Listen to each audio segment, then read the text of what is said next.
ಮುಂದುವರಿಯುತ್ತೆ, ಇಲ್ಲಾಂದ್ರೆ ಯುದ್ಧ ಮುಂದುವರಿಯೋದು. ಓಕೆ. ಪ್ರಧಾನಿ ವಿರುದ್ಧ ಆಕ್ರೋಶ ಭುಗಿಲೆ ಹೇಳ್ತಾ ಇದೆ ಪಾಕಿಸ್ತಾನದಲ್ಲಿ. ಎಸ್, ಪಾಕಿಸ್ತಾನ ಸಂಸತ್ನಲ್ಲೇ ಪ್ರಧಾನಿ ಶರೀಫ್ ವಿರುದ್ಧ ವಾಗ್ದಾಳಿ. ಆತನಿಗೆ ಏನು ಪವರೇ ಇರ್ಲಿಲ್ಲ, ಹಂಗಾಗ್ಬಿಟ್ಟಿದ್ರು. ಪಾಕ್ ಸಂಸದರಿಂದಲೇ ಶರೀಫ್ ವಿರುದ್ಧ ಅಸಮಾಧಾನ.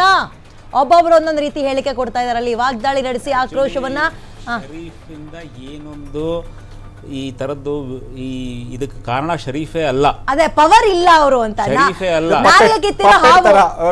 ನಾಮಕೆ ವಾಸ್ತೆ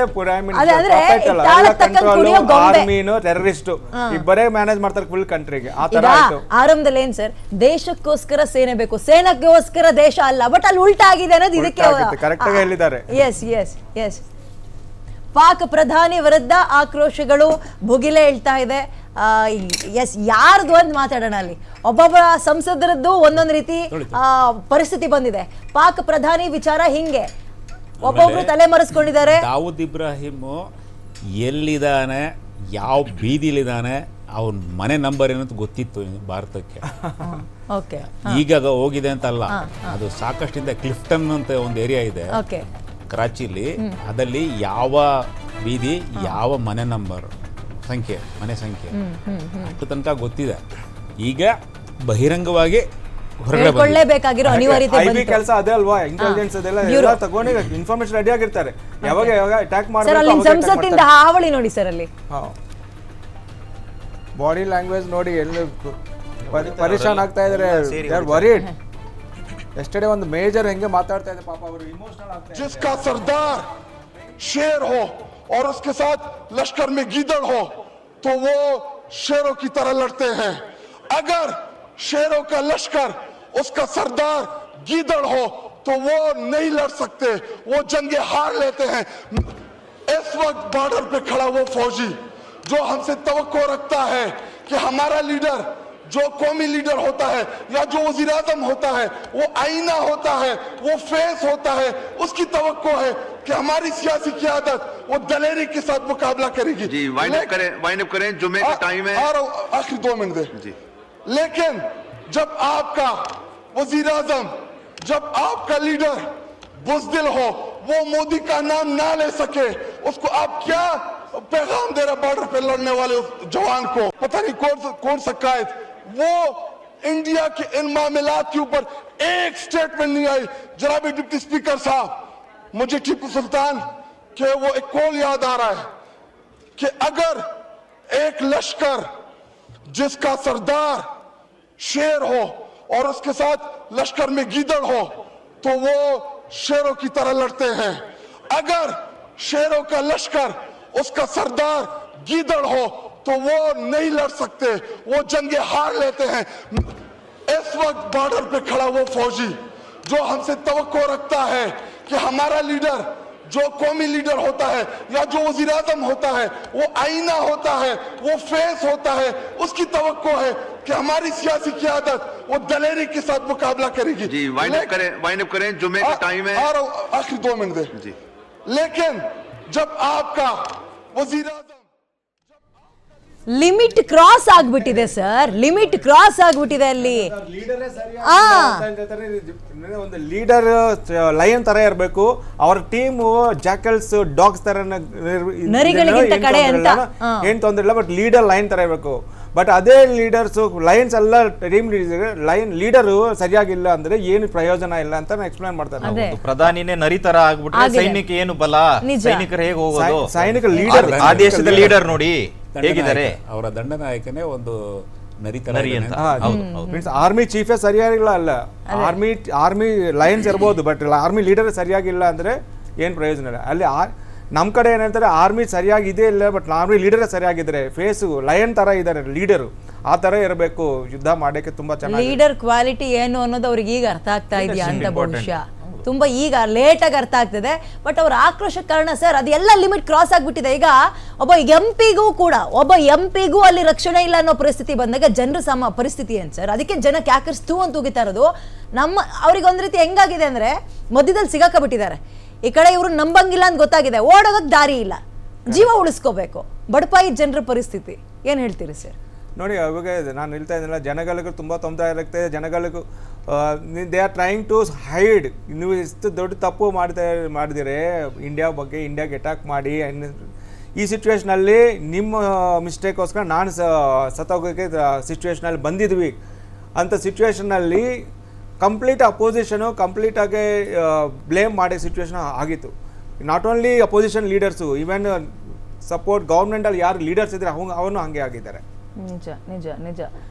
ಪ್ರಧಾನಿಯೊಬ್ಬ ಹೇಡಿ ಅಂತ ವರ್ತಿಸ್ತಾ ಇದ್ದಾನೆ, ಲೀಡರ್ ಕ್ವಾಲಿಟಿ ಇರಬೇಕಾಗಿರೋದು ಯಾರಲ್ಲೂ ಇಲ್ಲ ಅನ್ನುವಂಥದ್ದನ್ನು ಒಬ್ಬ MP ಅಷ್ಟೊಂದು ಗಟ್ಟಿ ಧ್ವನಿಯಲ್ಲಿ ಟೇಬಲ್ನ ಕುಟ್ಟಿ ಕುಟ್ಟಿ ಕುಟ್ಟಿ ಹೇಳ್ತಾನೆ ಅಂದರೆ ಅರ್ಥ ಮಾಡ್ಕೊಳ್ಳಿ ಪರಿಸ್ಥಿತಿ ಎಲ್ಲಿಗೆ ಹೋಗಿ ನಿಂತಿದ್ದಾರಲ್ಲಿ ಅಂತ, ಯಾವ ಹಂತಕ್ಕೆ ಹೋಗಿ ನಿಂತಿದ್ದಾರೆ. ರಾಜಕಾರಣಿಗಳ ಪರಿಸ್ಥಿತಿಯೇ ಹಿಂಗಂದ್ರೆ ಜನರ ಪರಿಸ್ಥಿತಿ ಏನು? ಅವ್ರು ಇಷ್ಟೊಂದು ಆಕ್ರೋಶವನ್ನ ವ್ಯಕ್ತಪಡಿಸ್ತಾ ಇದ್ದಾರೆ ಅಂದ್ರೆ ಆ ಲಿಮಿಟ್ ಎಲ್ಲ ಕ್ರಾಸ್ ಆಗಿ ಹೋಗ್ಬಿಟ್ಟಿದೆ.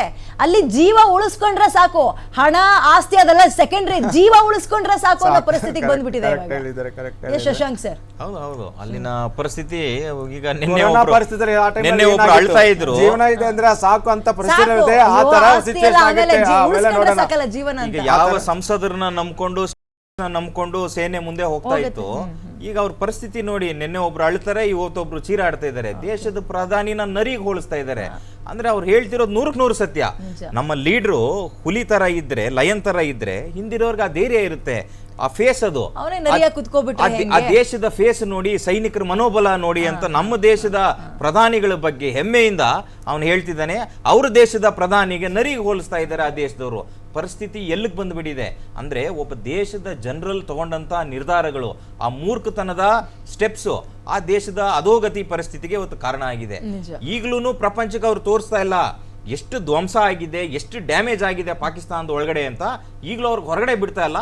ಬಟ್ ಭಾರತಕ್ಕೆ ಗೊತ್ತು, ನಾವು ಕಳಿಸಿರುವಂತ ಮಿಸೈಲ್ ಆಗಲಿ, ನಾವು ಮಾಡಿರುವಂತ ಅಟ್ಯಾಕ್ ಆಗಲಿ ಮೋಸ್ಟ್ ಡ್ಯಾಮೇಜ್ ಮಾಡಿದೆ, ಅದಕ್ಕೆ ತುಂಬಾ ಟೆರಿಬಲ್ ಆಗಿ ಡ್ಯಾಮೇಜ್ ಮಾಡಿದೆ ಅಂತ ಭಾರತ ದೇಶಕ್ಕೆ ಗೊತ್ತು. ಓಕೆ, ನನ್ಗೊಂದು ತುಂಬಾ ಸಿಂಪಲ್ ಆಗಿರೋ ಕುತೂಹಲ ನಿಮ್ ಮುಂದೆ ಇಡ್ತೀನಿ ಸರ್. ಈಗ ಪಾಕಿಸ್ತಾನದ ಮುಂದಿರುವಂತಹ ಅವಕಾಶಗಳು ಏನು ಸರ್ವೈವ್ ಆಗಕ್ಕೆ? ಅಲ್ಲ, ಅವಕಾಶ ಏನು ಅಂದ್ರೆ ಸರೆಂಡರ್ ಆಗೋದು ಅಂತಾನೆ ಸರ್. ಬಟ್ ಅವ್ರು ಮಾಡ್ತಾರೆ ಅಂತ ಅನ್ಸುತ್ತೆ ಸರ್. ನಮಸ್ಕಾರ ಮಾಡ್ತಾರೆ, ಸರೆಂಡರ್ ಆಗ್ಬಿಡ್ತಾರೆ ಅಂತ. ಬಟ್ ಎಲ್ಲ ಕಳ್ಕೊಂಡ ಮೇಲೆ ಅದಕ್ಕೂ ಅವರು ಅವ್ರು ಏನ್ ಬೇಕಾದ್ರೂ ಮಾಡ್ತಾರ, ಏನ್ ಬೇಕಾದ್ರೆ ಅಂದ್ರೆ ಎಥಿಕಲ್ ವ್ಯಾಲ್ಯೂಸ್ ಇಲ್ಲ.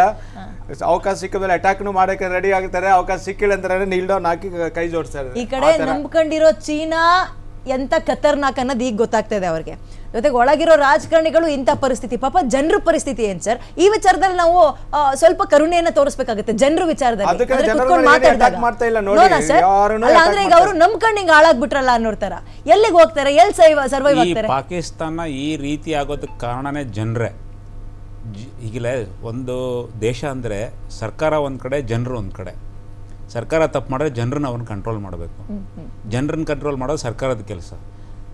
ಜನರೇ ಅವ್ರು ಸುಮ್ಮನೆ ಬಾಯಿ ಮುಚ್ಕೊಂಡು ಅವ್ರಿಗೆ ಇದು ಮಾಡ್ಕೊಂಡು ಹುಟ್ಟದ ಹುಡುಗಾಗಿಂದ ಭಾರತನೇ ದ್ವೇಷಿಸಬೇಕು ಅನ್ನೋದು ಹೇಳ್ಕೊಡೋ ಒಂದು ಸಮುದಾಯನ ಮತಾಂಧತೆ ಅನ್ನೋ ತುಂಬೋದು ಅಂತ, ಧರ್ಮದ ಅಫೀಮನ್ನ ಮಕ್ಕಳಿಗೆ ತಲೆಯಲ್ಲಿ ಏರ್ಸೋದು ಅಂತ ಸರ್. ಎಸ್, ಇನ್ನೊಂದು ನಮ್ಮಲ್ಲಿ ಹುಟ್ಟುವಂತಹ ಮಕ್ಕಳಿಗೆ ನನ್ನ ಮಗ ಹಿಂಗೆ ಬೆಳಿಬೇಕು, ನನ್ನ ಮಗಳು ಇದೇ ಆಗ್ಬೇಕು ಅಂತ ನಾವು ಆಶಾ ಭಾವನೆಯಲ್ಲಿ ಇದ್ರೆ ಒಂದು ಒಳ್ಳೆ ಸಾರ್ವಜನಿಕನಾಗಬೇಕು ಅಂತ ನಾವು ಬೆಳೆಸ್ತೀವಿ. ಇಲ್ಲ ಹಂಗಲ್ಲ, ಅಂದ್ರೆ ಓಕೆ ಉದ್ಯೋಗದ ವಿಚಾರ ಅಂತ ತಗೊಂಡ್ರು ಅಷ್ಟೇ, ನನ್ನ ಮಗ ಹಿಂಗೆ ಓದ್ಬೇಕು. ಮುಖ್ಯವಾಗಿ ನಮ್ಮ ಮಕ್ಕಳನ್ನೇ ಒಂದು ಒಳ್ಳೆ ಸಾರ್ವಜನಿಕನಾಗಬೇಕು. ಬಟ್ ಅಲ್ಲಿ ನೀನು ಧರ್ಮದ ವಿಷ ಬೀಜವನ್ನ ಬಿತ್ತಿ ಕೂಲಿ ಕಳ್ಸೋ ಮಾರಾಯ ಅಂದ್ರೆ ಮಸೀದಿ ಕಳ್ಸಿ ನೀನ್ ಟೆರರಿಸಂ ತುಂಬ್ತೀಯ ಅಂದ್ರೆ ತಂದೆ ತಾಯಿಗಳ ಮನಸ್ಥಿತಿಯು ಅಲ್ಲಿಗೆ ಹೋಗಿದೆ ಅಂತಾನೆ ಸರ್. ಅವ್ರಿಗೆ ಮತಾಂತರ, ಅವ್ರಿಗೆ ವಿದ್ಯಾಭ್ಯಾಸ, main education, lack of education ಇದು. ಚಿಕ್ಕ ವಯಸ್ಸಲ್ಲೇ ಅವ್ರಿಗೆ ತಲೆಗೆ ಬ್ರೈನ್ ವಾಶ್ ಮಾಡ್ಬಿಡ್ತಾರೆ.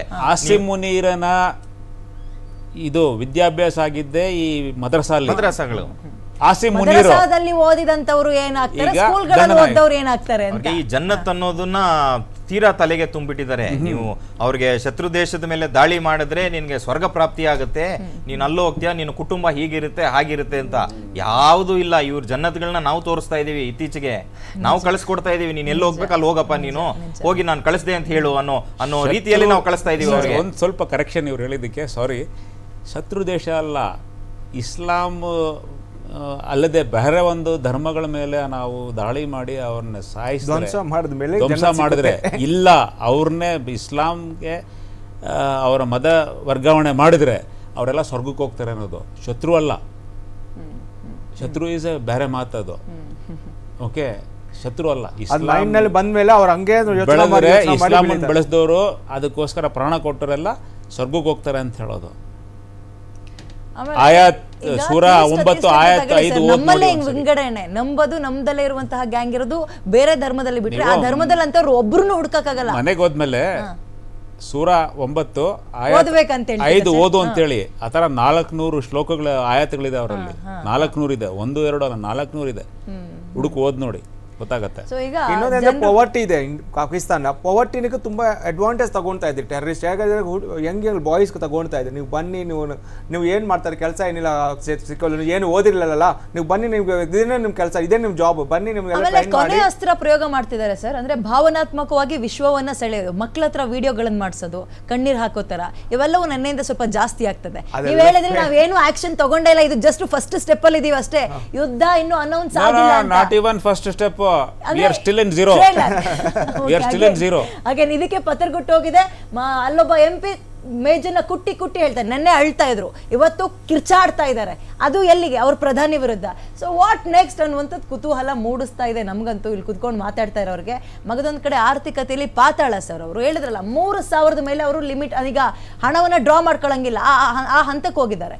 ಸೊ ಜನರ ಪರಿಸ್ಥಿತಿ ಸರ್ ಹೇಳ್ತಾರೆ ಅದಕ್ಕೆ ಮರುಕ ಪಡುವ ಅಗತ್ಯ ಇಲ್ಲ ಜನರ ಪರಿಸ್ಥಿತಿಗೆ, ಯಾಕಂದ್ರೆ ಇವತ್ತಿನ ಪರಿಸ್ಥಿತಿಗೆ ಅವರೇ ಕಾರಣ ಅಂತ. 3,000 ಏನು ಯೂಸ್ ಇಲ್ಲ, ಒಂದ್ ದಿವಸ ಯೂಸ್ ಆಗಲ್ಲ. ಅಷ್ಟು ಇನ್ಫ್ಲೇಷನ್ ಅಂದ್ರೆ ನೀವು ಚಿಕನ್ ಪರ್ಚೇಸ್ ಮಾಡ್ಕೊಂಡ್ರೆ 800 ರೂಪೀಸ್ ಚಿಕನ್, ಅಲ್ಲಿ ಹಾಲು ಪರ್ಚೇಸ್ ಮಾಡಿದ್ರೆ 250 rupees litre chicken, 3,000 rupees one day ಸಾಕಾಗಿಲ್ಲ. ಆ ಸಿಚುವೇಶನ್ ಅಲ್ಲಿ ಒನ್ ಡೇ ನಲ್ಲಿ ಖರ್ಚು ಮಾಡಿ 3,000 ನೆಕ್ಸ್ಟ್ ಡೇ ಏನ್ ಮಾಡ್ತಾರೆ? ಈಗ ಅವರು ಒಂದ್ ರೀತಿ ವಿಶ್ವದ ಮುಂದೆ ಬೆತ್ತಲಾಗಿ ನೇಕ್ಡ್ ಅಲ್ಲಿ ನಿಂತ್ಕೋಬಿಟ್ಟಿದ್ದಾರೆ. ಯಾರು ಏನ್ ಪ್ರಶ್ನೆ ಕೇಳಿದ್ರು ಉತ್ತರ ಕೊಡುವ ಸಾಮರ್ಥ್ಯನೂ ಇಲ್ಲ, ಕಳ್ಕೊಬಿಟ್ಟಿದ್ದಾರೆ ಅಲ್ಲಿನ ಎಲ್ಲ ಲೀಡರ್ಸ್ಗಳು ಕೂಡ. ಸೊ ಒಂದಂತೂ ಪ್ರಶ್ನೆ, ನೀವು ಹೇಳಿದ್ರೆ ಯುದ್ಧ ನಾವು ಆರಂಭನೆ ಮಾಡಿಲ್ಲ ಇನ್ನು, ಇದು ಜಸ್ಟ್ ಟ್ರೇಲರ್ಗಳಷ್ಟೇ, ಆಪರೇಷನ್ ಸಿಂಧೂರದ ಮುಂದುವರೆದ ಭಾಗ ಅಂತ. ಒಂದು ವೇಳೆ ಯುದ್ಧ ಅನೌನ್ಸ್ ಆದ್ರೆ ವಾಟ್ ನೆಕ್ಸ್ಟ್? ಅದರ ಗತಿ ಏನು? ಜನರೇಷನ್ ಕಂಪ್ಲೀಟ್ ಆಗಿ ಸ್ಮ್ಯಾಶ್ ಮಾಡಿದ್ರು ನೋಡಿ. ಟೆರರಿಸ್ಟ್ ಇವರೇ ಜನರೇಟ್ ಮಾಡಿ ಪವರ್ ಜನರೇಟರ್ ತರ ಅಲ್ಲಿಂದ ಎಲ್ಲ ಇನ್ನೋಸೆಂಟ್ ಮಕ್ಕಳಿಗೆಲ್ಲ ತಗೊಂಡ್ ಬರ್ತಾರೆ, ಅಲ್ಲಿ ಟ್ರೈನಿಂಗ್ ಕೊಡ್ತಾರೆ. ಅವ್ರು ಏನಾಗುತ್ತೆ, ಗನ್ಸ್